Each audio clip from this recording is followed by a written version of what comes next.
1 de Reis, capítulo 5, a partir do verso 1, diz assim: Enviou também Hirão, rei de Tiro, os seus servos a Salomão, porque ouviram que ungiram a Salomão rei em lugar de seu pai, pois Hirão sempre fora amigo leal de Davi. Então Salomão enviou mensageiros a Hirão, dizendo: Bem sabes que Davi, meu pai, não pôde edificar uma casa ao nome do Senhor, seu Deus, por causa das guerras com que o envolveram os seus inimigos, até que o Senhor lhes pôs debaixo dos pés. Porém, a mim, o Senhor, meu Deus, me tem dado descanso de todos os lados. Não há nem inimigo, nem adversidade alguma. Pelo que intento edificar uma casa ao nome do Senhor meu Deus, como falou o Senhor a Davi, meu pai, dizendo: Teu filho, que porei em teu lugar, no teu trono, este edificar uma casa a meu nome. Dá ordem, pois, que do Líbano me cortem cedros. Os meus servos estarão com os teus servos, e eu pagarei o salário destes, segundo determinares. Porque bem sabes que entre o meu povo não há quem saiba cortar a madeira como os sidônios. Ouvindo Hirão as palavras de Salomão, muito se alegrou e disse: Bendito seja hoje o Senhor, que deu a Davi um filho sábio sobre este grande povo. Enviou Hirão mensageiros a Salomão, dizendo: Ouvi o que mandaste dizer. Farei toda a tua vontade acerca das madeiras de cedro e de cipreste.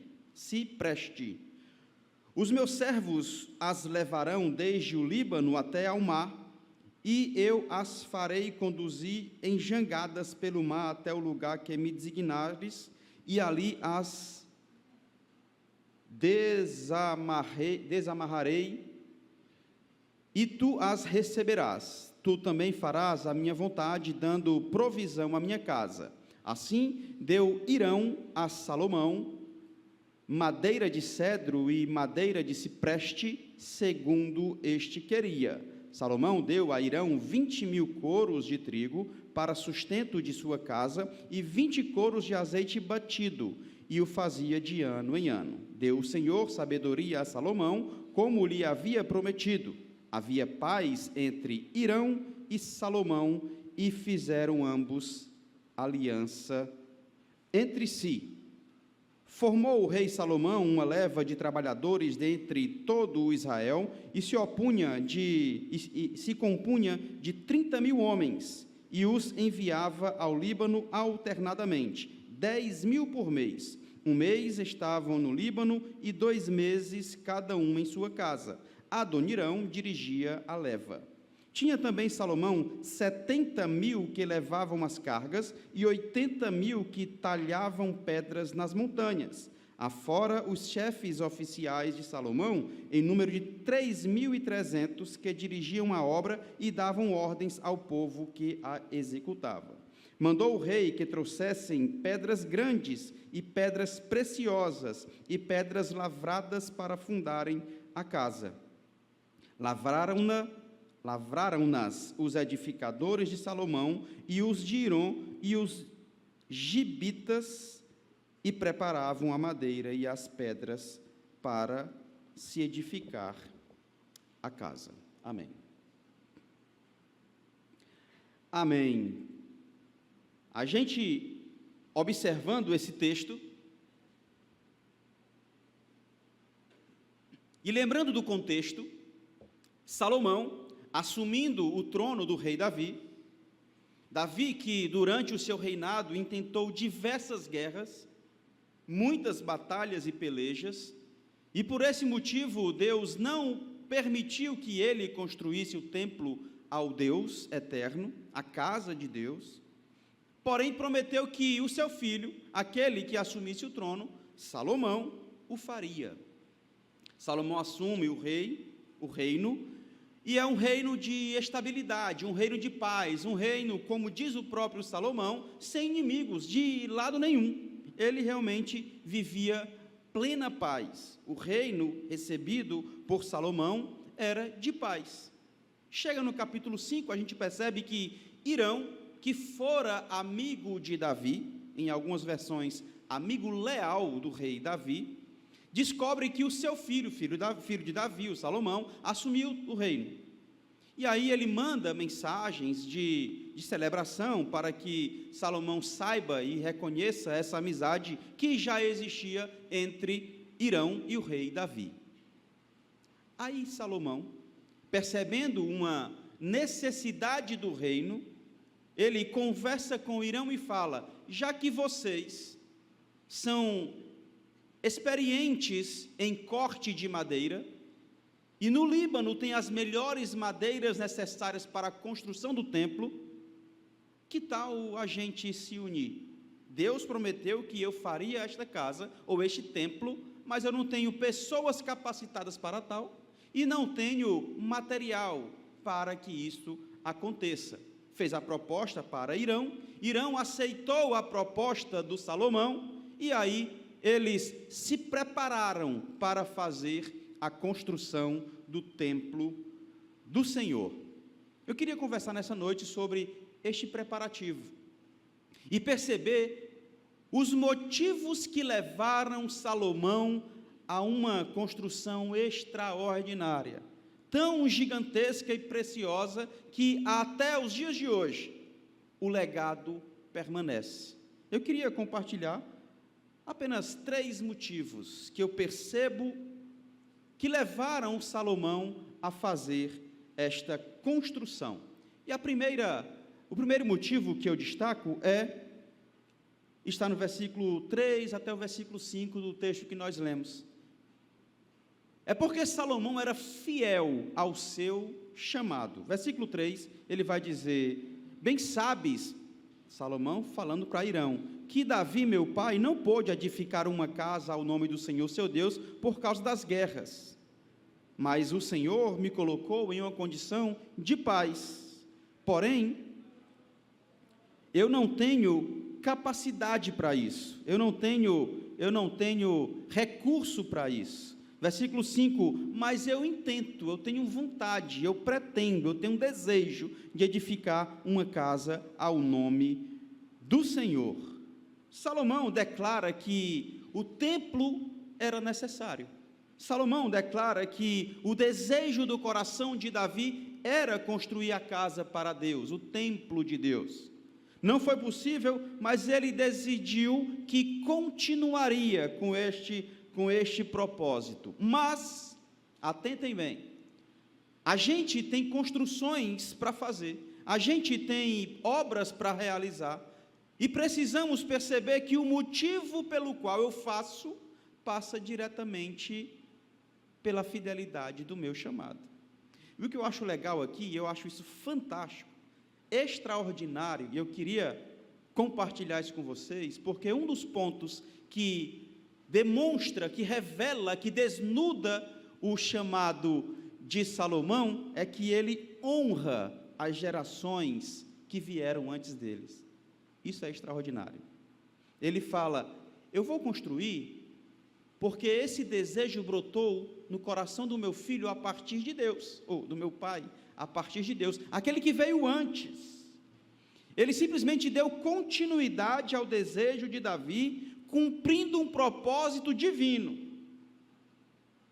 Hoje, eu e você, nós colhemos frutos da fidelidade daqueles que vieram antes de nós.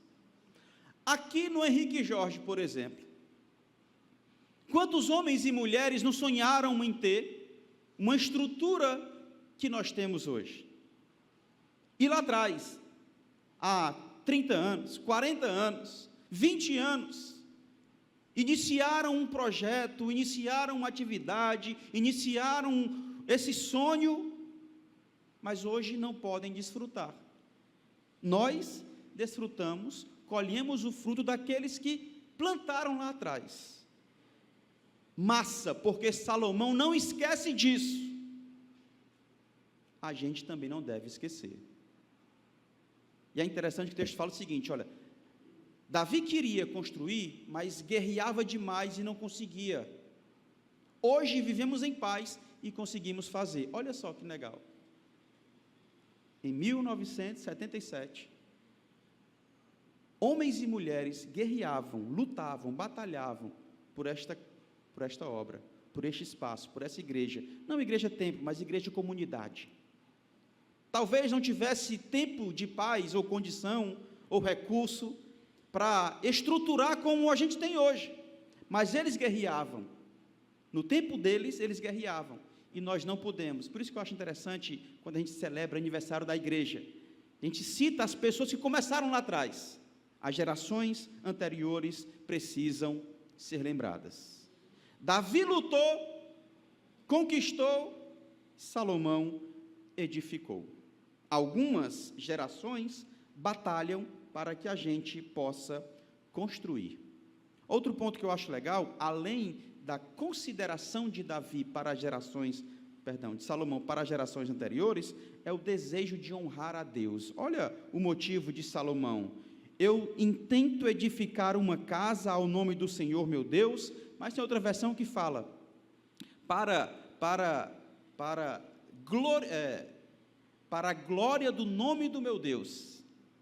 A intenção de edificar um templo não é para dizer que é mais bonito do que o outro, não é para dizer que tem mais gente do que o outro, não é para dizer que tem mais capacidade, inteligência do que o outro, não. O intuito dele é glorificar o nome do Senhor. A fidelidade do chamado não é para construir por construir, é para construir para que Deus seja exaltado naquele espaço, para que Deus seja glorificado naquele espaço, para que o tempo de paz dado por Deus seja criado uma oportunidade especial para que Deus seja louvado. Assim como nós, assim como Salomão, nós também devemos aproveitar os tempos. Se estamos vivendo um tempo de paz, vamos aproveitar para construir. E eu não falo somente construir com pedras, tijolos, cimentos, barro. Não, construir uma vida espiritual saudável, robusta. Construir uma comunidade de fé que possa vivenciar o verdadeiro evangelho, uma vida que vale a pena ser vivida, algo que seja precioso em Deus. Nós falamos aqui, pastor Raimundinho falou, que cestas básicas, ou seja, o básico, tem pessoas necessitando. Chegou a hora, talvez, da gente construir uma comunidade de fé que de fato se ajuda, que de fato contribui, que de fato olha para o outro com esse olhar altruísta. Salomão, ao fidelizar ou ao viver de forma fiel ao seu chamado, primeiro ele valorizava as gerações que vieram antes deles. Segundo, ele honrava a Deus e não se esquecia dos tempos, ele discernia os tempos e vivia para o louvor da glória de Deus. O segundo motivo que eu destaco, além da fidelidade ao seu chamado, ao meu chamado, ao chamado de Salomão, é a cooperação na obra de Deus. A partir do verso 6, ele vai conversando com o Hirão e abrindo o seu coração, falando das suas necessidades. E o primeiro ponto que eu destaco está no versículo 6, ele vai dizer assim: dá ordem, pois, que do Líbano me cortem cedros, os seus servos estarão com os teus servos, e eu pagarei o salário, porque bem sabes, olha o que o Salomão, o homem mais sábio da história, o homem mais rico da história, o homem mais conhecido e famoso naquela época, olha o que ele fala no versículo 6, porque bem sabes, Hirão, que entre o meu povo não há quem saiba cortar a madeira como os sidônios. Sabe o que é isso, gente? É que a sabedoria de Salomão, riqueza de Salomão, fama de Salomão, não encheu o coração dele de orgulho, pelo contrário. Ele foi humilde o suficiente para buscar ajuda. para reconhecer que precisava de ajuda, que não tem resposta para todas as coisas. Infelizmente, muitas vezes, o orgulho nos impede de realizar. Muitos líderes, muitos crentes, muitos irmãos e irmãs não conseguem realizar, conquistar, crescer, desenvolver, porque não tem humildade suficiente para pedir ajuda, auxílio, apoio. Salomão entendeu que precisava da melhor madeira, e essa madeira estava no Líbano. Salomão entendeu e percebeu que precisava de expertise, ele não tinha, e ele foi buscar num camarada pagão, não era do povo de Deus. Sabe o que eu acho legal aqui? É que Deus, às vezes, muitas vezes, coloca em nosso caminho pessoas para nos ajudar, de verdade, e às vezes a gente, ao viver murmurando, não consegue perceber aqueles irmãos e irmãs que Deus colocou em nosso caminho. E tem um detalhe, muitas vezes esses irmãos não estão aqui dentro da igreja. Irão era um deus pagão, uma cidade, estado Fenícia, não adorava o Deus eterno, mas Deus levantou para contribuir, para ajudar na construção do templo. Quantas vezes nós não temos pessoas ao nosso redor que não são crentes, que não são cristãos e que nos ajudam, não é? Quantas vezes? Quantas vezes? Salomão, ele entendia a necessidade da cooperação, ou seja, operar, realizar, fazer, executar com cooperação, operar com ajuda, nunca sozinho, sempre com alguém, continuando e desenvolvendo. Mas isso passa pela humildade em pedir ajuda. Outro ponto que eu acho muito legal, a partir do verso 7 eu vou perceber que ele trabalha com respeito. Os relacionamentos de Salomão produzem ou exalam respeito. Respeito. Nos versos 7 até o verso 12, a gente vai perceber o relacionamento deles, próximo, e que no final eles selam um acordo, eles honram um acordo, eles valorizam um acordo. Sabe por quê, gente? Porque quando nós trabalhamos com integridade, olhando no olho, falando a verdade, com justiça, quando nós trabalhamos com a verdade, Deus abençoa, cara. Deus abençoa a obra.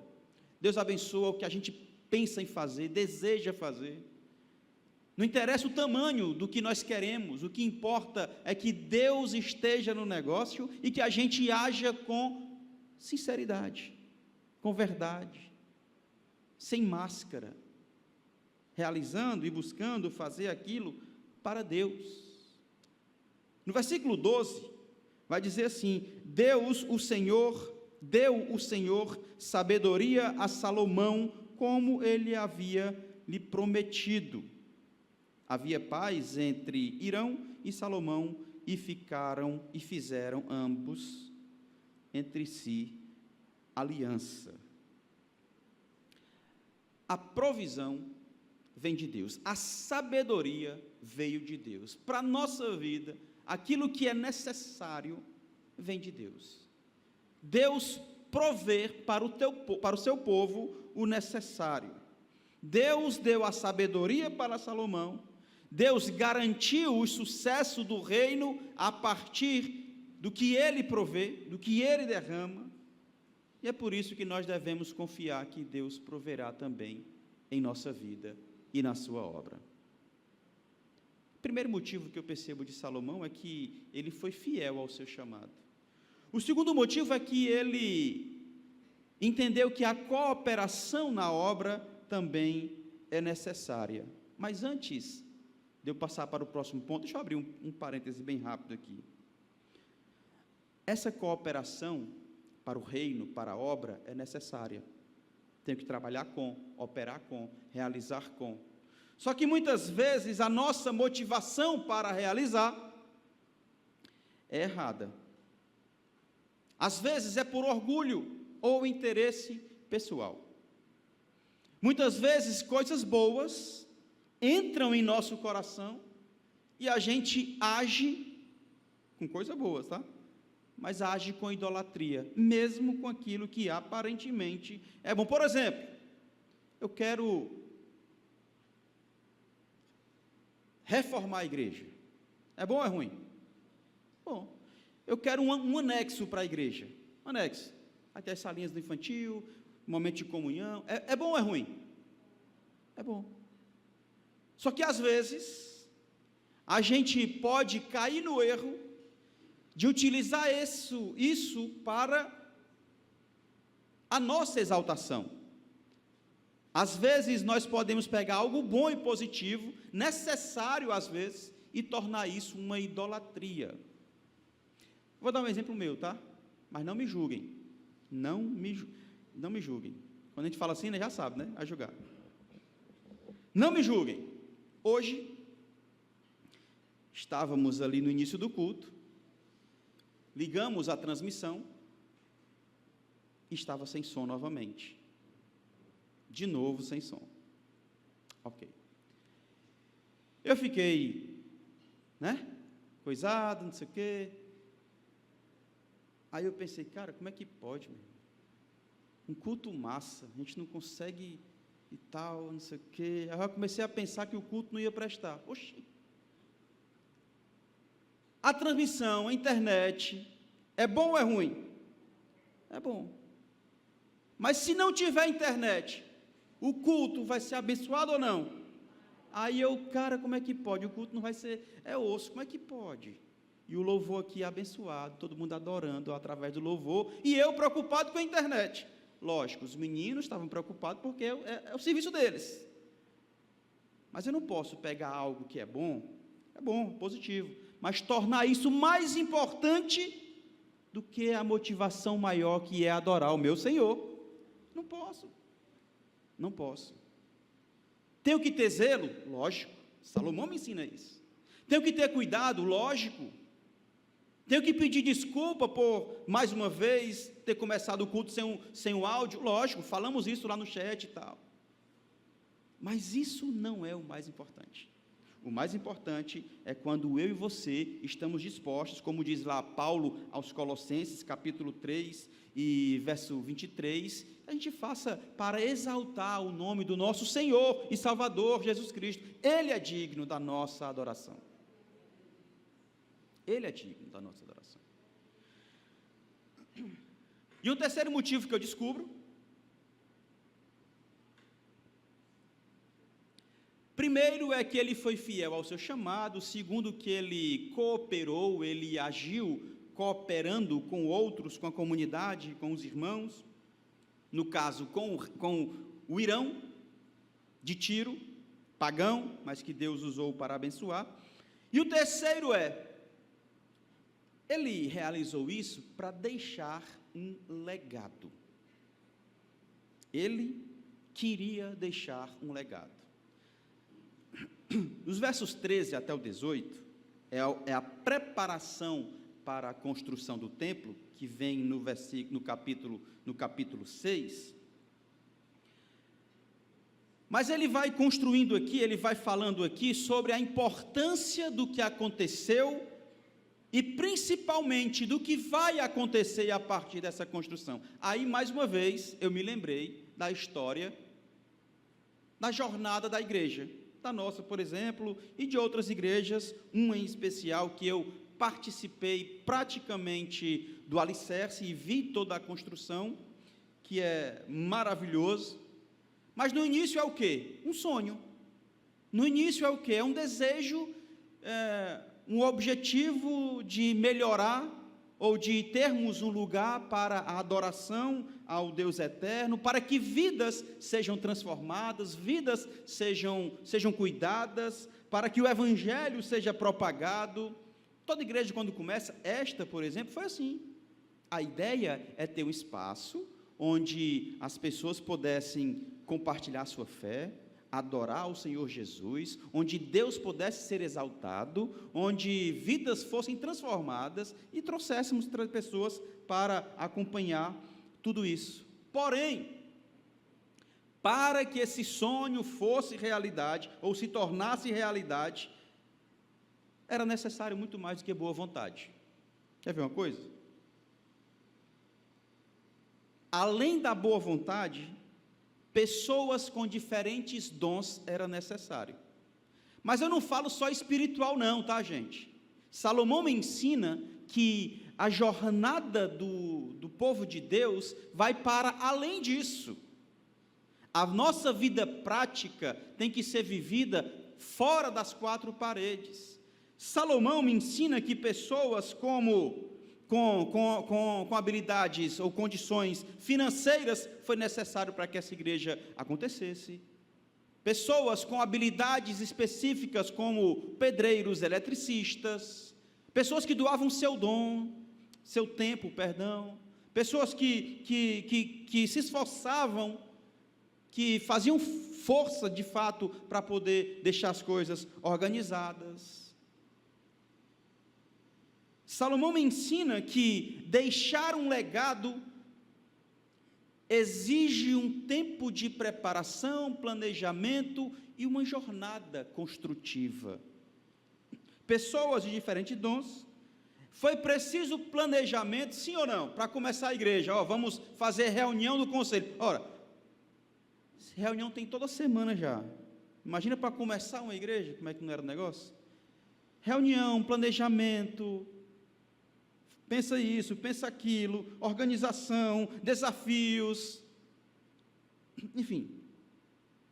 Mas, acima de tudo, o que eu percebo aqui, não só nesta igreja, mas de uma forma geral, a maior motivação ou necessidade era sempre a glória de Deus. Toda igreja que se preze vai começar para que Deus seja glorificado, para o louvor da glória de Deus.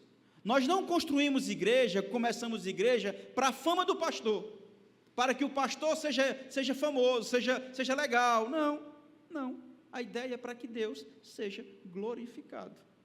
A ideia não é que um líder se sobressaia, não. A ideia não é que a denominação seja a mais conhecida, não. A ideia é que Deus seja glorificado, é que Deus seja exaltado neste lugar. E se por algum motivo Deus não estiver sendo exaltado aqui, precisamos rever algumas coisas. E eu convido a igreja a fazer essa reflexão. O Deus Todo-Poderoso, Criador dos céus e da terra, aqui está sendo exaltado, glorificado, ou são os pastores, ou são os líderes, ou são os pastores que querem os holofotes, ou são os líderes que querem mostrar que estão fazendo para aparecer? A pergunta é: Deus está sendo exaltado? O templo não foi feito por improviso, de repente, não, exigiu um planejamento, dedicação e milhares, vocês viram aí a quantidade de gente trabalhando? Milhares e milhares de trabalhadores, e dessa forma fica um legado. Qual foi o legado?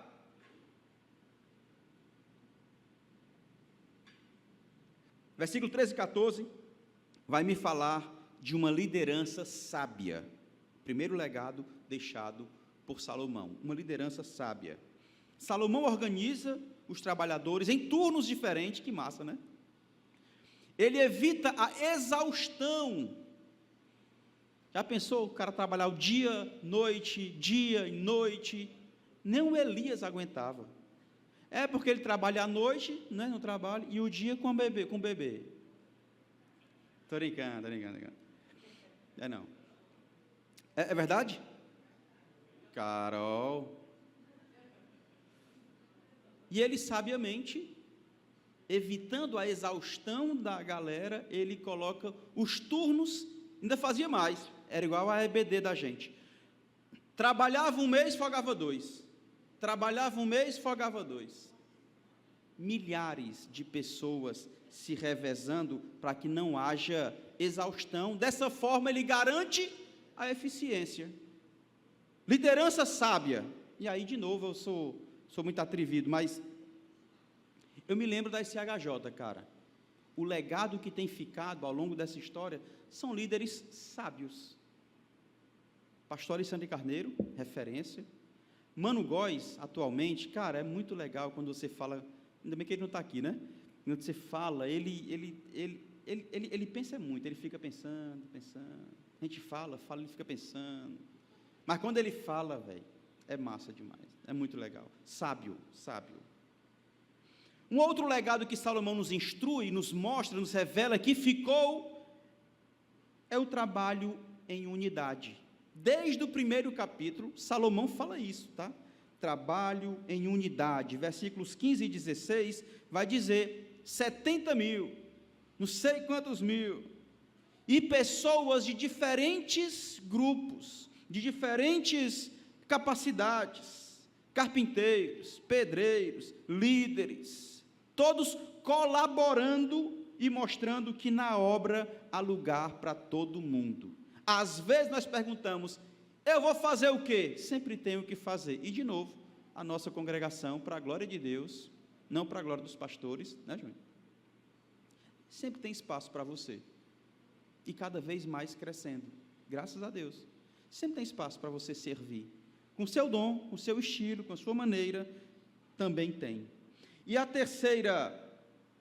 o terceiro legado é a dedicação ao serviço do Senhor. Versículo 17 e 18, mandou o rei que trouxessem pedras grandes e pedras preciosas e pedras lavradas para fundarem a casa. Lavraram-nas os edificadores de Salomão, levaram-nas os edificadores de Salomão, e os de Hirão e os de Blitas, e preparavam a madeira e as pedras para se edificar a casa. O trabalho era pesado, sim ou não? Era pedras preciosas, tinha que dar uma organizada, pedras pesadas, era um trabalho de fato complicado, mas o povo fazia com excelência. Sabe por quê? Porque era para Deus. O povo fazia tinha as dificuldades, tinha os obstáculos, mas eles faziam com excelência, porque era para Deus. E isso nos ensina como nós devemos servir ao Senhor, com zelo e dedicação. E é por isso que a igreja precisa de líderes comprometidos, de membros envolvidos, pessoas que abracem a ideia, abracem a causa, porque se isso acontecer, olha os resultados que virão. Primeiro resultado, a obra vai acontecer, vai abraçar as pessoas que estão à nossa volta, pessoas que estão próximo da gente. Hirão, ele falou, reconhecendo que Deus havia abençoado Salomão. Não era povo de Deus, mas reconheceu o Deus de Salomão.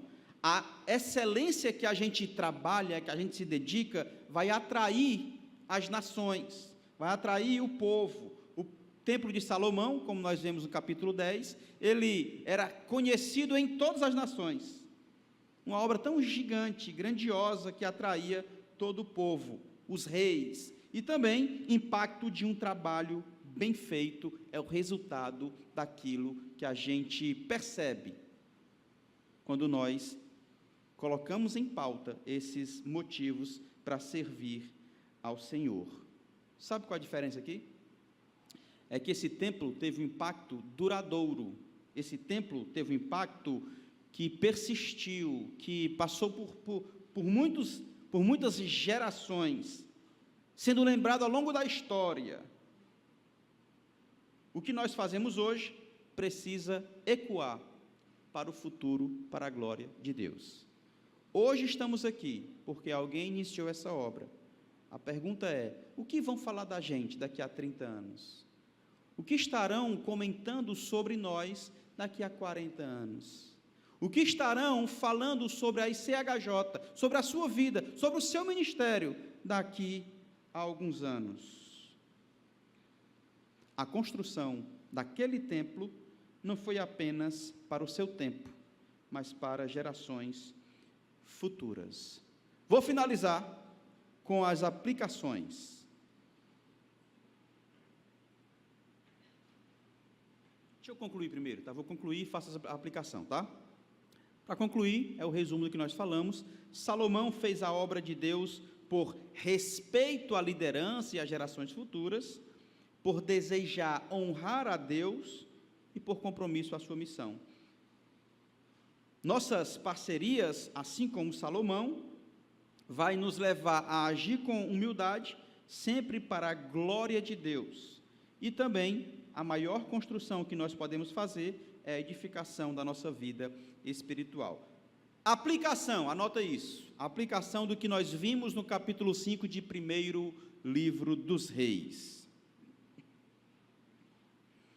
Olhando para o texto, nós vamos, a partir de hoje, primeiro, examinar as nossas motivações. Por que é que eu faço a obra de Deus? Por que é que eu venho aos domingos para cá? Por que é que eu contribuo para a obra? Por que é que eu oro pelas pessoas, falo para com as pessoas? Segundo, primeiro, examine suas motivações. Segundo, busque sabedoria e parcerias estratégicas. Busque sabedoria e parceria estratégicas. Tem pessoas aqui nessa igreja que decidiu buscar uma parceria. Não era cristão, decidiu pedir ajuda a alguém que está na família, veio para a igreja, conheceu o evangelho e hoje vive na rocha. Por quê? Decidiu fazer uma parceria. Decidiu fazer uma parceria. Então busque sabedoria e parcerias estratégicas. E 3, faça tudo com excelência. Faça tudo com excelência.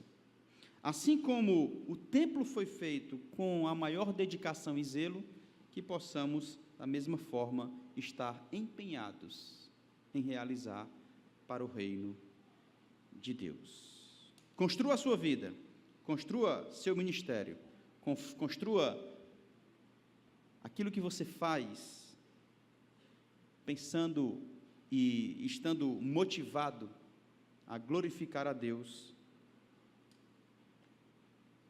que criou todas as coisas.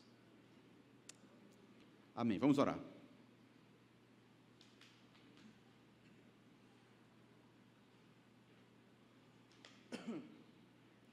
Oremos.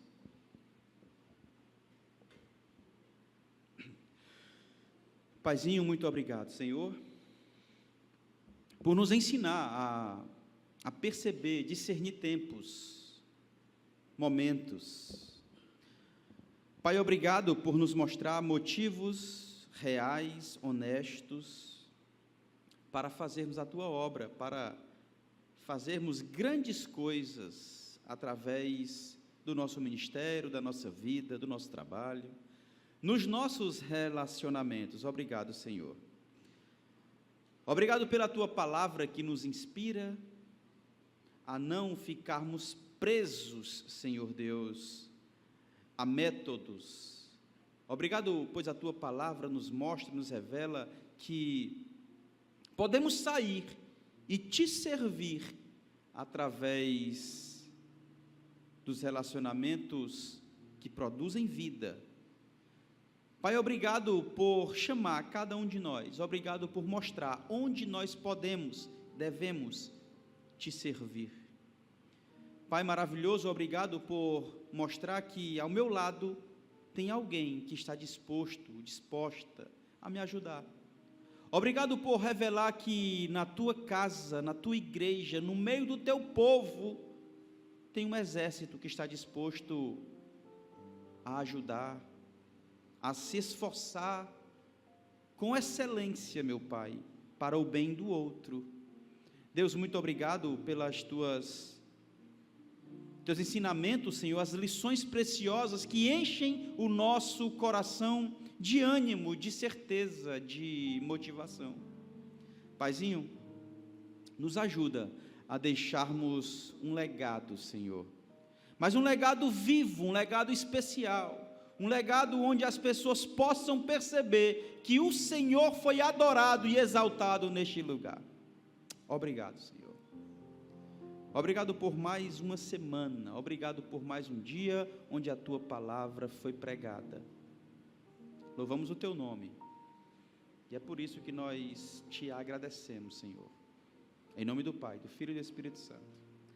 Amém. Glória a Deus.